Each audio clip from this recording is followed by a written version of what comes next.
We are live. Okay, the meeting will now come to order. Welcome to the January 12th, 2022 meeting of the Durham County Board of Equalization and Review. My name is David Smith and I am the chair of the board. I would like to start by acknowledging that we are conducting this meeting using a remote electronic platform as permitted by Session Law 2020-3. The Board of Equalization and Review is a quasi-judicial body that is governed by the North Carolina General Statutes. The board conducts evidentiary hearings on appeals from appraised real and personal property tax valuations. Today's meeting will proceed much like an in-person meeting of the Board of Equalization and Review. On the screen, you will see the members of the Board of Equalization and Review. Additionally, tax staff and representatives from the county attorney's offices may be present in the remote meeting. Applicants and their witnesses, if any, were required to register in advance and are also attending the remote meeting. When a case is called for its hearing, speakers will be prompted within the remote platform so their video can be seen. The chair will swear in applicants and witnesses at the beginning of each case. Staff will present each case and applicants will then provide their evidence. Control of the presentation and screen sharing will remain with tax staff. Today's meeting is being broadcast live on the county's YouTube site, and a link to this broadcast is on the website for the Board of Equalization and Review.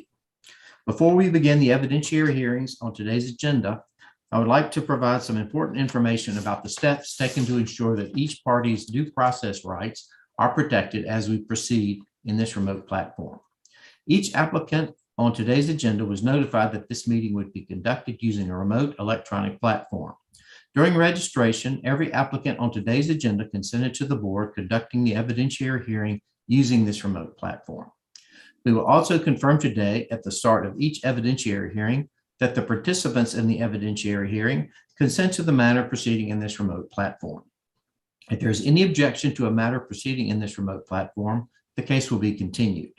Notice of today's meeting was provided by publishing notice in the newspaper and by mail to the applicant. The newspaper notices for today's meeting contain information on how the public can access the remote meeting as the meeting occurs. These notices also contain information about the registration requirement for the meeting, along with the information about how to register. All individuals participating in today's evidentiary hearings were also required to submit a copy of any presentation, document, exhibit, or other material that they wish to submit at the evidentiary hearing prior to today's meeting. No new documents will be submitted during today's meeting. All decisions of this board may be subject to appeal to the North Carolina Property Tax Commission. All right, so let's get moving. First, we have the consent agenda. There's one item, item number 1. Is there any discussion from the board regarding the consent agenda? Then I will entertain a motion regarding the consent agenda. So move to approve the consent agenda as presented. Wendell Bullock. Do I have a second? Second, Jeanette Hussey. All those in favor say aye. Aye. Aye. All opposed? All right, let's move on to the exemption denials. It looks like we have 4 of them. Amanda, I need to get you sworn in, please. Do you swear or affirm the testimony you're about to give is the truth, the whole truth, and nothing but the truth, so help you God? Yes, I do. State your name and position with the county, please. Amanda Markle, Deputy Assessor over Personal Property. So I want to separate the items though. We have items, I'm not sure if y'all have the updated agenda. It should be items 2, 3, and 4 for Francis and Jenny Chan, Brenda Weiss, and Nancy Graves. Okay. Those are late applications that meet all the qualifications for the for tax relief. They were just submitted after the June 1st deadline. So we are requesting that those be accepted as timely. Okay. Any questions from the board? Then I'll entertain a motion regarding items 2, 3, and 4. I make a motion, we accept items 2, 3, and 4. Do I have a Yes. second? Second, Wendell Bullock. All those in favor say aye. Aye. Aye. All opposed? Passes. Okay, so item number 5 is different, you say, Amanda. Yes, sir. This is a wildflower cottage for children, and I believe someone was supposed to be here for that. I'm not certain. I am, can you hear me? Yes. I am the treasurer of the Wildflower Cottage for Children. And the director, Chrissy Snyder, is also on. She told me that she was in, but I'm not seeing her Yes, we in see her. Zoom. We see her. You Let me see her? let me get Okay. you all sworn in, please. If you'll raise your right hand, please. And if you'll repeat after me. Do you swear or affirm that the testimony you're about to give is the truth, the whole truth, and nothing but the truth, so help you God? I do. And okay, so you say, David, I don't see your last name. You are the treasurer, Okay, David Goss, Goss. and Miss Snyder, you are the Executive Director. Okay. All right. Well, we're going to go back to the staff and then we'll come back to you two. Okay. Okay. All right, Amanda, what do you have for us on this one? On August 19th of 2021, our office received an exemption application for the property at 2416 Pickett Road. The application was for full exemption under 105-278.4, which is educational purposes. The application stated that the property is a licensed childcare program, and the description on it stated former private residence plus 3 acres of land, third wooded, has been approved for childcare by BOA renovation and process. Will use as a childcare for 45 children, 1 to 5 years old. Outdoor areas will be used as fenced natural playgrounds. Upon review of statute 105-278.4, that is for education entities, not childcare facilities. We did deny the application for 2 reasons. One, that the property was not in use as of January 1 of 2021 per the application, because they did state that it was a renovation in progress, that the would be used later. And then we also said that the owner of the property is not a qualified owner under North Carolina General Statute 105-278.4, since the entity is a child care program, not specifically an educational facility or school. So schools are exempt, but childcare facilities are not. Correct. Okay. All right. Then we'll hear from either one of you. I'm trying not to be jarred that it's still in the statutes that childcare is not education. I'm going to try to get past that because, I mean, these are degreed teachers and they're doing all the jobs that full-time school teachers are in this public school setting, except being paid less and working 12 months a year. So yeah, we purchased the house in December of 2020. Shortly before that, our architect began putting the paperwork in place for us to join the BOA agenda to be able to be approved to use that residential space for childcare. It was a minor special use permit. I was hoping for the Christmas miracle. I was hoping we would get on the December 2020 BOA agenda. We didn't. He wasn't surprised. We were surprised that we didn't get on January, and we were surprised when we didn't get in on February. And we finally got before the BOA in March of 2021. Immediately following the purchase of the house, we started using it as school office because we don't currently have offices in the church. The space next door that we've been renting for 5 years, we immediately started moving classroom storage over there. We were not able to allow the children to use the space until that date in March, when the BOA said that that property was okay for them to use. And then they started using the backyard as playground area. So I'm not sure if I've answered what the questions were, but Well, it sounds like there were 2 things. One was when it was actually used. And I think that's what you addressed. But the other concern, it seems like that childcare is not exempt. And if you have a childcare facility instead of a school, it's not exempt. And really our hands are tied. I don't think there's anything we can do about it. so if it was another nonprofit organization, We are a 501c3 corporation, nonprofit corporation. We own the property. Amanda, does that make any difference? So 501c3, that is just showing that you are a nonprofit and you are exempt from, income taxes or federal taxes, that sort of thing. But as far as the statute that you're applying for exemption under, it clearly states that you have to be an educational institution. Is there any other statute they can apply under that would give them an exemption? They could potentially apply for 2022 because we are in a separate year. Hold on, I've got to review an application real quick. I want to say 105.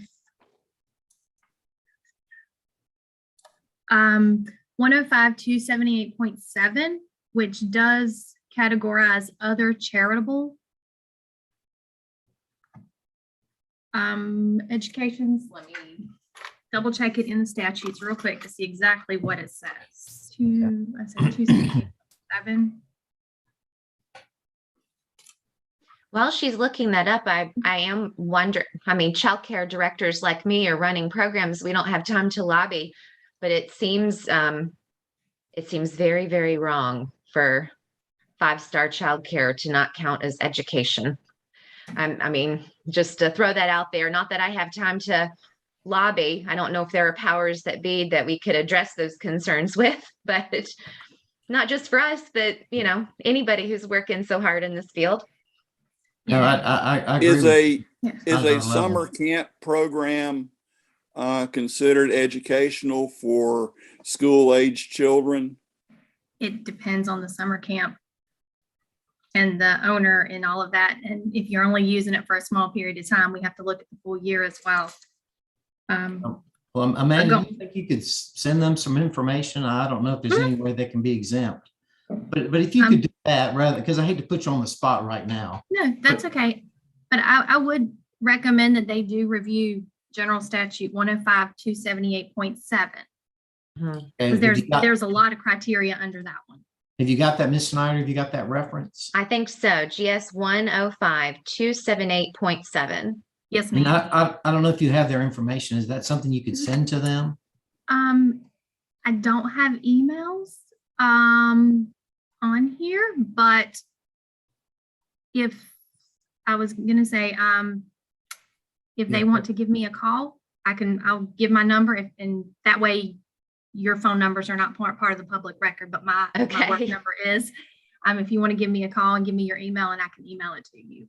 Okay, you got that? It's Amanda Markle at the tax office, the Durham County tax office. Okay. And I guess I should also ask, would we be appealing under this general statute for the year in question, or are we just trying to apply for all subsequent years? Well, if you're making an application under a new statute, that's going to be a new application for 2022. Okay. We can't do anything about 2021, but in the future, hopefully you can find something. Okay. Okay. Are you aware of any other nonprofit preschools that are operating in Durham County that are exempt? Are you asking me, David? There are a lot of private preschools in Durham County. Are every one of them paying property tax unless they are located within a church? I honestly could not answer that offhand. We have well over 5,000 exempted properties in Durham County, so I couldn't tell you offhand. Okay. All right. Well, let's move on with this. Is there any other discussion or questions from the board? And I will entertain a motion regarding item number 5. So move to accept staff's recommendation for the exemption denial. Mr. Wendell Boer. Do I have a second? Second. All those in favor Jeanette say Hussey. aye. Aye. Aye. All opposed. Hopefully, Ms. Snyder, you can work something out with this. All right. Okay. All right. Bye. Thank you for your time. Okay. Thank you, Amanda. I guess we're done with you, right? So Andrea. Yes, sir. Thanks. Yeah, thanks for all your input. Okay, Andrea, let's get you sworn in first. If you'll raise your right hand. Do you swear or affirm the testimony you're about to give is the truth, the whole truth, and nothing but the truth, so help you God? Yes. State your name and position, please. Andrea Williams, Division Manager, Business Listing, Audit Compliance. Okay. Are you expecting to hear from anybody? I don't see anybody on the screen. I am expecting Bluebird to show up. I'm not sure about Regency or CPG. I haven't had contact with them. Okay. Well, we can go ahead with, I guess, items 6 through 11. Are those all the same people? I know they're clean, look like they're all cleaners, Yes, they do all belong to the same company. the same people. And Sonia, there's nobody in the waiting room, is there? Can you unmute you? Nope, we can't hear you, but there's nobody in the waiting room? Okay. All right. Then what do you have for us, Andrea? We were working our discovery accounts and had contacted White Star in reference to not having submitted a listing. And in speaking to Ms. Rita, the owner, she indicated she had sent in the listings earlier in the year, approximately around March the 15th. We had not received them, so she resubmitted them. Well, she submitted them at that point. We processed them. Having no proof that they were previously submitted, we had to apply the late fee. She wanted to appeal that penalty based on the fact that she had said she previously submitted the listings. The staff recommendation is that the total penalties of $1,066.69 remain on the account. So you don't have any evidence on any of these that they were submitted? Unfortunately, no. And she didn't supply anything and she's not present? Right. She said she sent them through standard mail. And I will say she has sent them through standard mail every other year and has never listed late prior. Okay. Any questions from the board? Any discussion? No, we had these last year, year before last, when we were dealing with issues of people sending information in by mail and could not get it in for whatever reason. So I'm open to the will of the body on how to address this, but not being present to support a case kind of undergirds anything before. So I'm inclined to agree with staff's recommendation as it is, without, in lieu of not having any supporting response on the applicant. Yeah, I agree. Jeanette, Tony, do you have any? I agree with the same thing. Same here. We don't have any evidence that she sent it, or even her oral testimony. Okay, Right. then I will entertain a motion on items 6 through 11. So move for staff recommendation as submitted when they're voted. Do I have a second? Second. All those in favor say aye. Aye. Aye. All opposed. Okay, all right, item number 12, 10:15, so that's 10 minutes past. All right, what do you have for us on item number 12? CPGPI Irwin Mill. This is the result of a audit discovery. The discovery covered tax years of 15 through 18 for a total value of a little over $100,000. I'm sorry.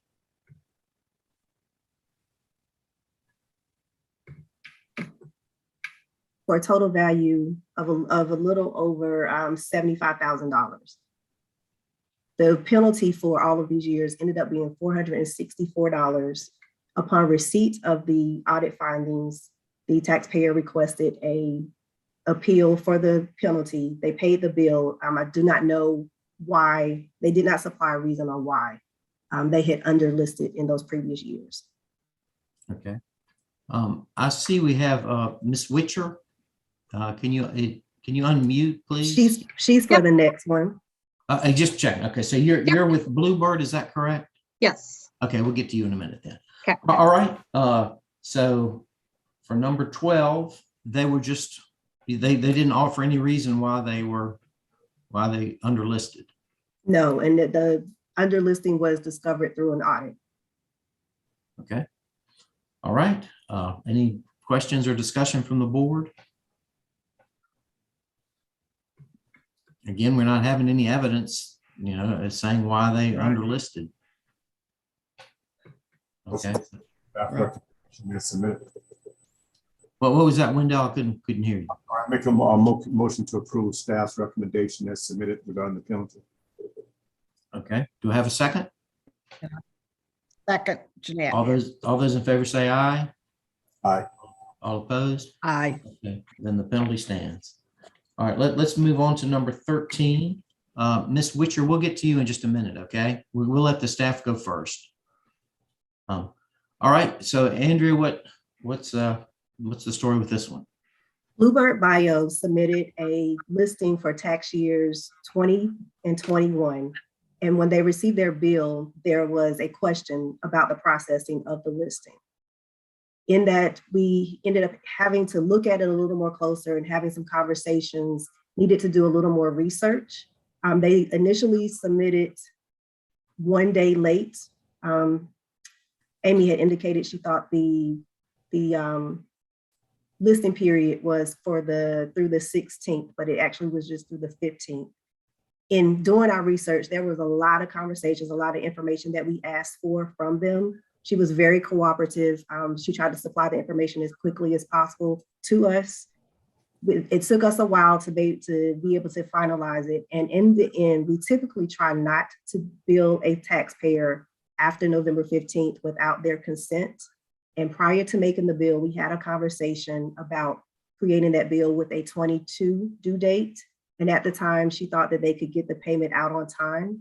Unfortunately, they weren't able to, but once the bill is created, I have no recourse to go in and change the due date. So therefore, they have received penalties on this bill in the amount of $27,424.76. Staff recommendation per North Carolina General Statutes is that the penalty remains on the account. So is this penalty just a late penalty? It is a late penalty. There's a little bit of interest at this point, but we're not even discussing that. But the penalty itself is $27,424. And I will say largely just they communicated. They tried to get the information to us. They got the information to us. It just took a while. And then if the conversation had been slightly different, we'd have put a different due date and wouldn't be here. So was it, you said they were 1 day late? Was that the initial filing? Initially filing. And then you were in conversations with them about other information. Is that the reason that was late, the rest of it? So they filed 2 listings at one time. Mm-hmm.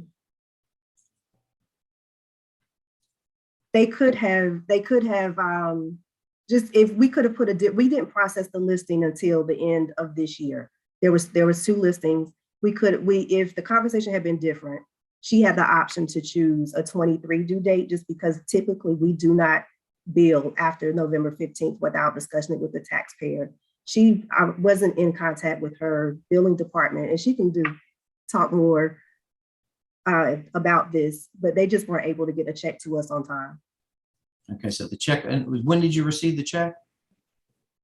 We have not yet. Yeah, they're not supposed to pay their bank penalty Okay, as yeah, well. all right. No, I'm just trying to understand what she should have done that she didn't do, other than file 1 day earlier. If I may I Well, first let me a get little context. let me get you sworn in. You have to get you. Okay. Raise your right hand. Do you swear or affirm the testimony you're about to give is the truth, the whole truth, and nothing but the truth, so help you God? Yes.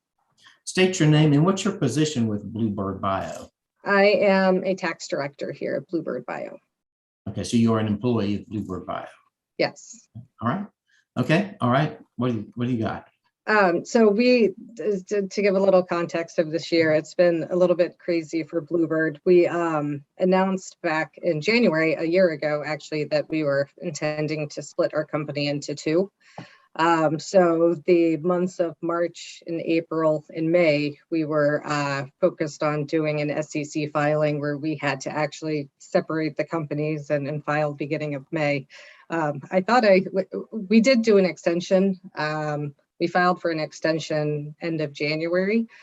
I thought I had filed on the 15th, but in looking back at the documents from Andrea, I realized it was a day late. But up until I think our conversation in January, I thought I actually had filed on time. And even conversations, I think earlier this summer, I confirmed that there was like an extension on file. So I definitely, I completely agree that that was our fault, that I just unintentionally filed a day late. And then after that, as she had mentioned before, we did discuss all through the fall on what the bill should be. And then in December, our company actually shuts down from 2 days before Christmas until we opened back up on January 4th of this year. And so internally, they shut down payments. I was able to try to get a payment in, but the only way I could do it was through ACH. And then our bank actually rejected that. I think it was either the week after Christmas or first week of January. So I've been trying to get our bank to approve an increase in our ACH limit to actually pay this bill. But at that time, when I was speaking with Andrea that morning, I thought we could get the payment out to be paid prior to the January 5th deadline.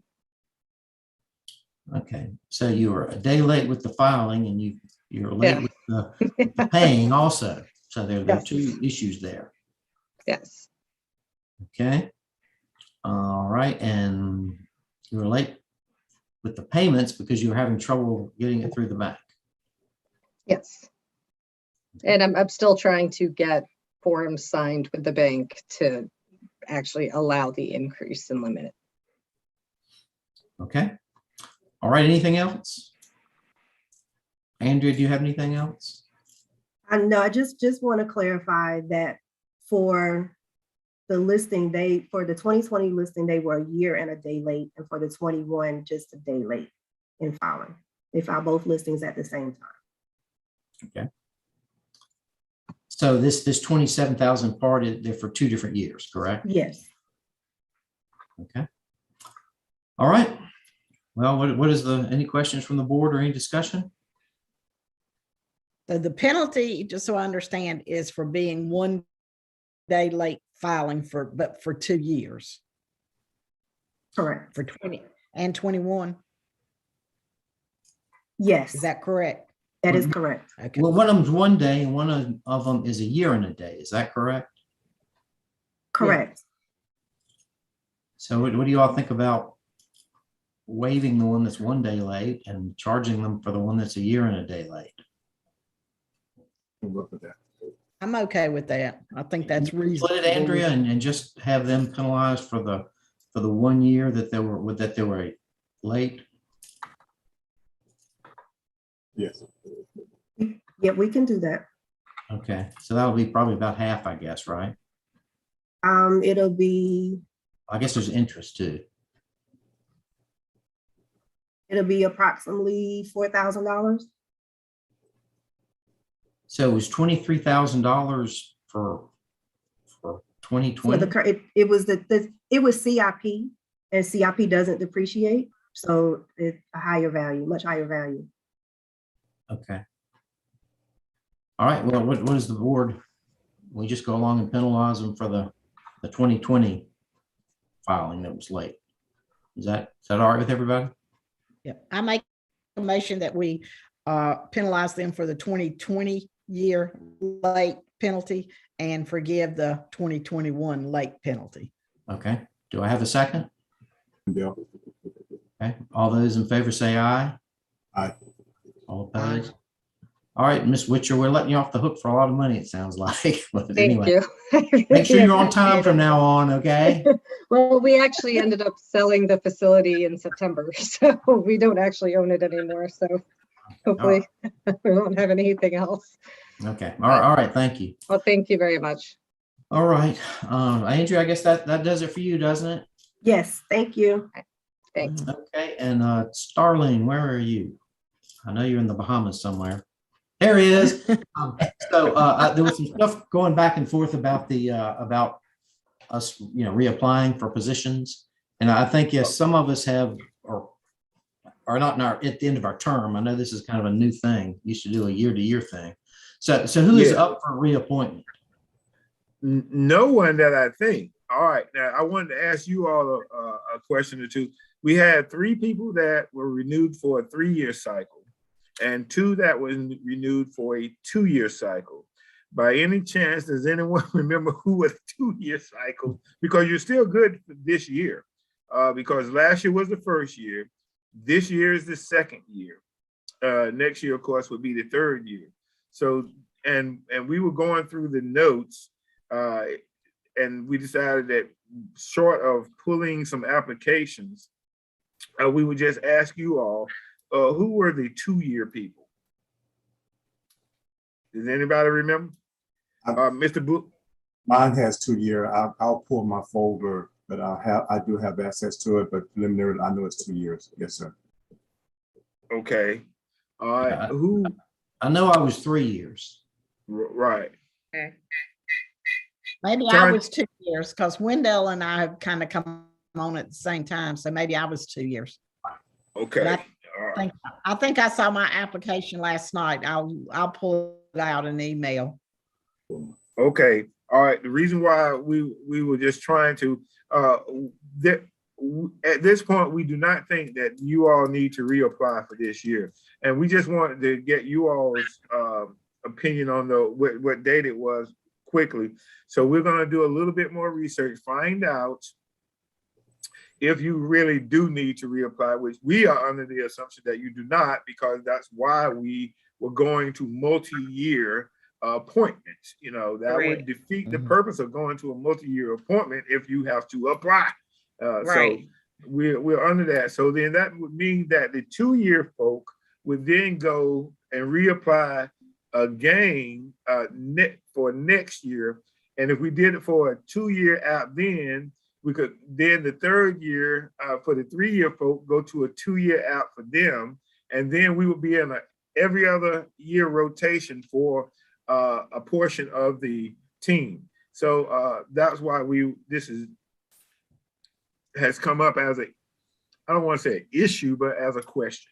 So that's, and we'll report back to you all. We'll email you all at your preferred email address and make sure that you all get what we find out. So every other year, roughly half the board would be up for reappointment. Right. We keep us flowing with fresh appointments, even though it could very well be the same people, but it would be fresh appointments. And there are no term limits either to these appointments. Is that correct? I've never experienced a term limit to it. Most of the time, our members in other places quit before a term limit came in. So that we will find out and inform you on all of these things that we just want to know, and you all are okay with what your limits are at this point. I mean, appointments are at this point. Yeah. Okay. Right. Yeah, that was the primary issues. We want to make sure how you all felt, and then we can go from there. Okay. All right. Anything else from anybody? I guess do we know when our next meeting will be? No, not yet. No. We don't really have anything to work with yet. But once the cases start coming in, we'll let you all know. And they'll start coming in. Coming in April. Is that when's the deadline? I forget. Yeah, we're gonna convene for this upcoming year, for this year, I should say, April the 6th, and we will adjourn formally on May the 11th.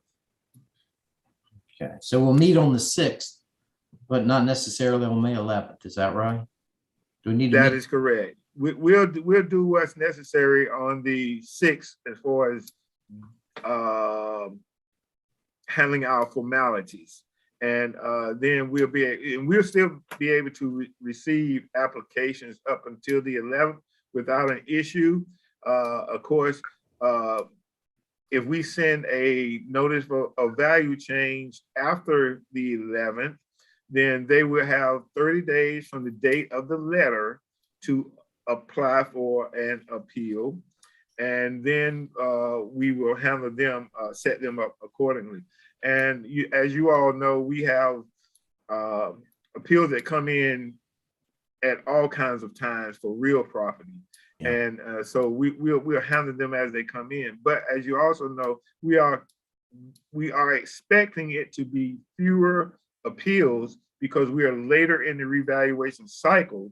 So we think that those appeals based on valuations will be fewer. Now, there are other incidences, which are things that don't happen in our department, which are the late listing penalties and those things, interest and that stuff. Of course, we'll have them as they come in as we normally do. So. Okay. All right. So you'll let us know if we're going to meet in February, March, but we definitely will meet in April. Yes. And one of the things that if we do have some cases and we meet prior to the convening, we have a case that the folk are out of California and they asked for a continuance and they're allowed one continuance. And their issue was timing because they are 3 hours behind us. And so we sent them some information, kind of some choices to let them know that 12 o'clock we're done, but 11:30, and they said that they could accept an 11:30 date, which would put them coming into the office at 8:30. I guess they're 9 o'clock people, and so 8:30 there would be 11:30 here. So maybe one day we can start an hour later if something happens. And that way we can have them sort of in the same flow rather than having to come back, you know, take a break from 10:30 to 11:30 to hear one case, you know. So maybe if that does happen and we get enough on an agenda, then we can come back to you all and say, hey, we got these California people ready. And will it be okay if we start at 11 versus 10? And then y'all can give us the okay or the denial. Yeah, that sounds good. Okay. All right. Tony said later is always fine with her.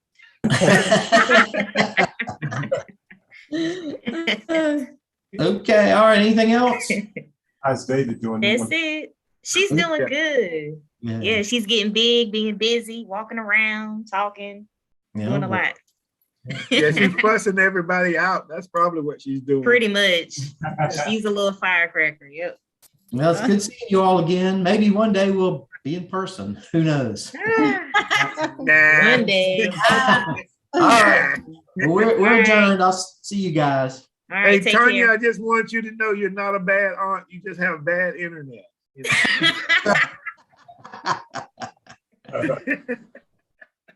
Oh, All she's right, frozen. take care, guys. Yeah. All right, see you all.